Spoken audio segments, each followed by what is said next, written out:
don't forget who the other party is in this, okay?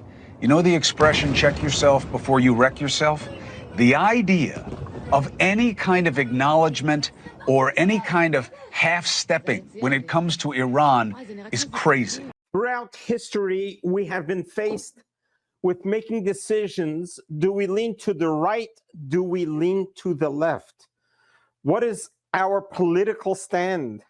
Where are we? Are we leaning more conservative? Are we leaning more liberal? Where do we stand? Chris Cuomo is a very outspoken person, not always siding with Israel and the Jewish people, but I want you to listen and draw your own conclusions, because there are times that you need to let go of your political leanings and really be a truth seeker and see what is truth and see what we are dealing with at hand. I was just watching the news, and you see about 100 ballistic missiles midair. You see them flying towards Israel. And you wonder, each one of those warheads, how much carnage are they going to do to the local cities and the civilian areas? One could only imagine if those warheads were nuclear, God forbid. Please subscribe to the channel so we can keep spreading a little bit of light that pushes away a lot of darkness. And listen to Chris Cuomo. Nation, where right and left come to be reasonable. And my brother and sister, tonight, it's time to forget the fringe, the feigned outrage that has consumed us. Forget about looking right and left.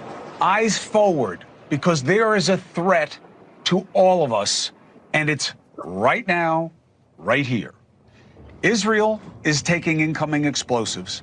We'll show the pictures tonight. We'll watch what's happening. The Iron Dome has once again been largely successful, but not perfect.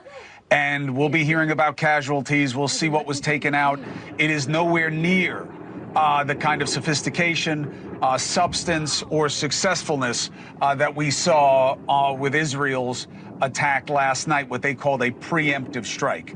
What you're watching is how the Iron Dome operates. And I have to tell you something, having sat in Tel Aviv and watched it up close on more than one occasion, this is all happening right overhead.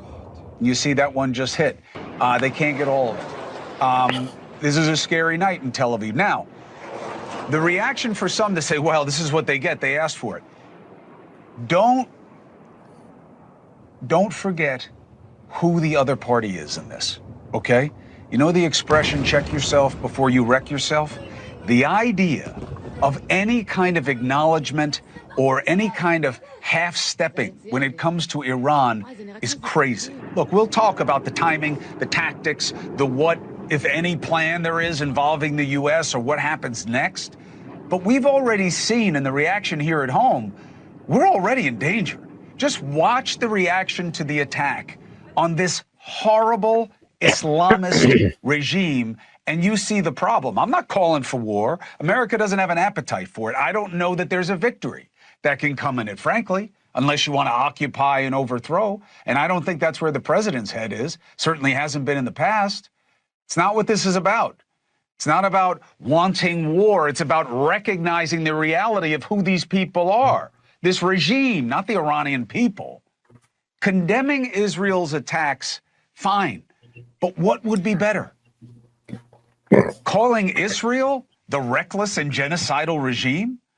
How? When Iran has been actively trying to get as many people to kill the Jews and Americans as they can for years.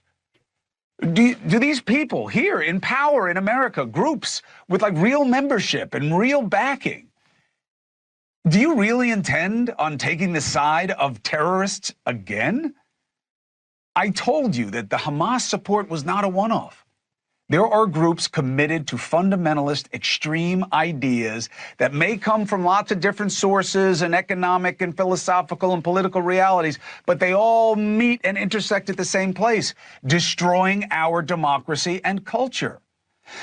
This is why I tell the parties to chill with the break it bombast as a sell for disruption. I get it. Disruption is the flavor of the moment. But you have to be careful with that kind of talk. Change is good. Destroying what we are and what we have is not. Pay attention to the groups funded by the Shanghai communist businessman Neville Singham. I told you about him earlier this week. Look him up, Singham.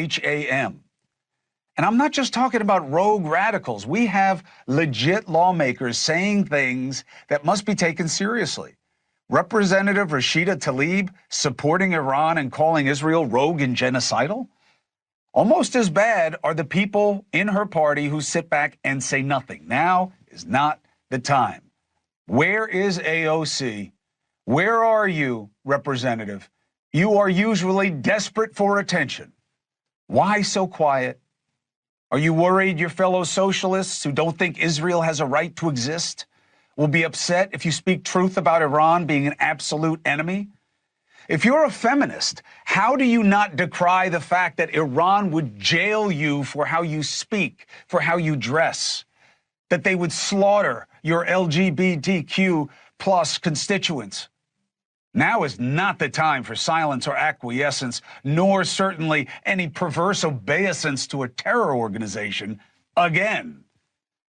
Even Senator Bernie Sanders, I'm surprised, calling Israel's attack illegal, says it hurts negotiations. What negotiations? Isn't he on the Senate Foreign Relations Committee?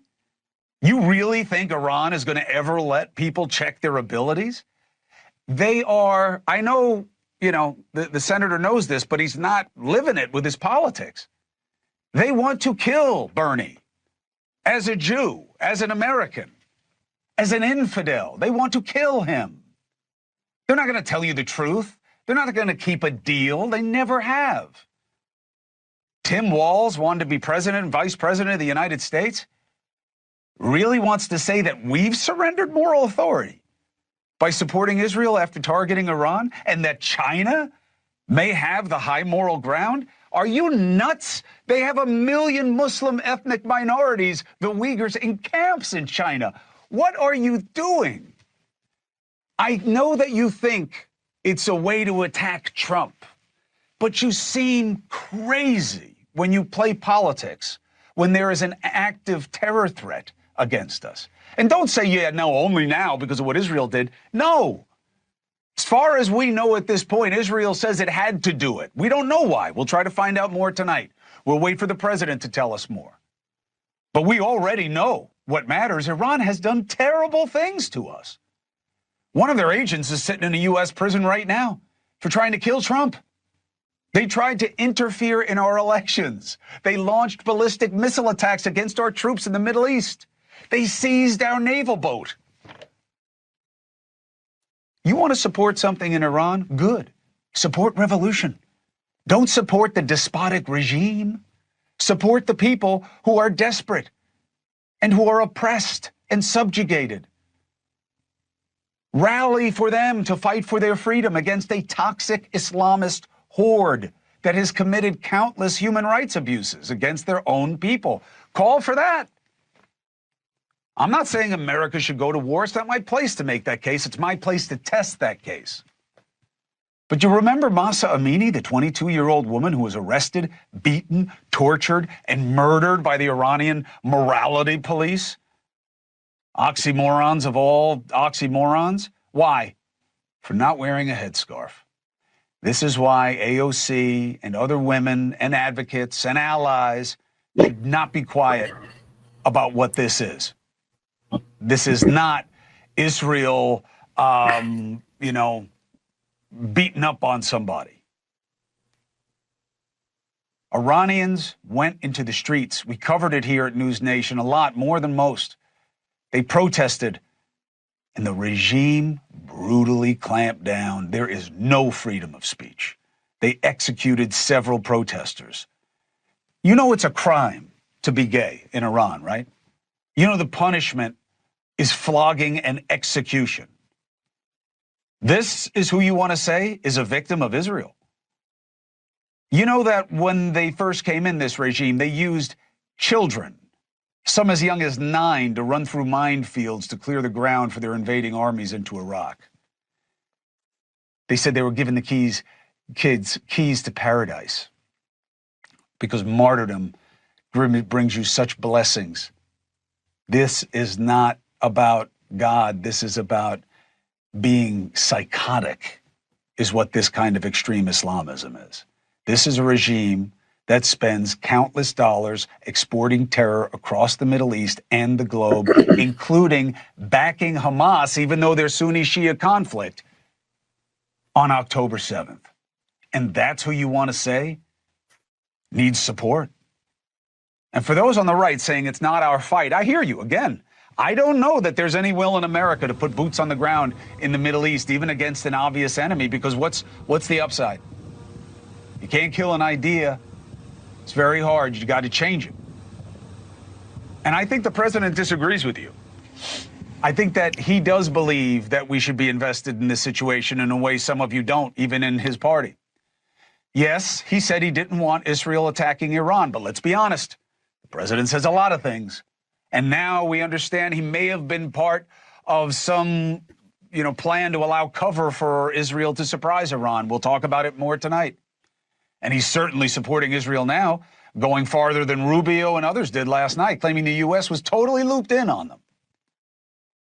I don't know what happens next. I don't know what the plan is. I don't know if there is a plan. And I don't know if this latest phase makes things better or worse. But I know this. Iran is absolutely the head of the snake when it comes to Islamist terror targeting Americans. And anyone who doesn't get that is part of the problem. So it's not an Israel problem. It's not a Jewish problem. It's an existential problem for democracy and for the United States of America. Why are people thinking that this is Israel's problem? Iran was not shy to announce that America, United States of America, is the big Satan and Israel's the small Satan. And after they're done with Israel, they're coming after America, coming to a neighborhood near you. In every generation, they rise up against us to take us down. And we have seen this tyranny over thousands of years. Isn't it time that we, in the 21st century, once and for all obliterate that? Why do we have to relive history and allow a tyrant to threaten annihilation and genocide and actually carry it through? Were you aware that Israel is not just going after the nuclear reactors, but they're also going after the ballistic missile factories? Do you know how many factories? And they were on the verge of producing thousands and thousands of ballistic missiles. We saw what 300 ballistic missiles, what kind of damage it has done to Israel already in the last 72 hours. And that's with all of our defenses, with just half a dozen of them getting through. Could you imagine if Iran was in possession of thousands of these ballistic missiles, who they would use it on? What would happen to Israel or any other neighboring countries? This death cult must be stopped. This death cult, once and for all, must be eliminated. The world needs to be free of an axis of evil. We're living in times that we can do this.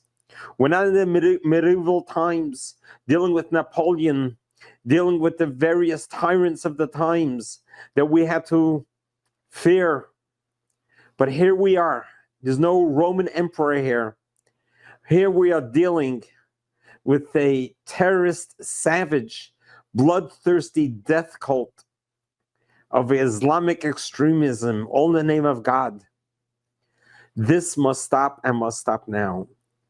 I think the world should be grateful to Israel for sticking its neck out and being the one to bring peace to the world. May God bless the Israeli Defense Force and the government. May God bless Israel and protect them and protect us all And may we be on the right side of history and live to see the end of evil in our times. God bless you. God loves you.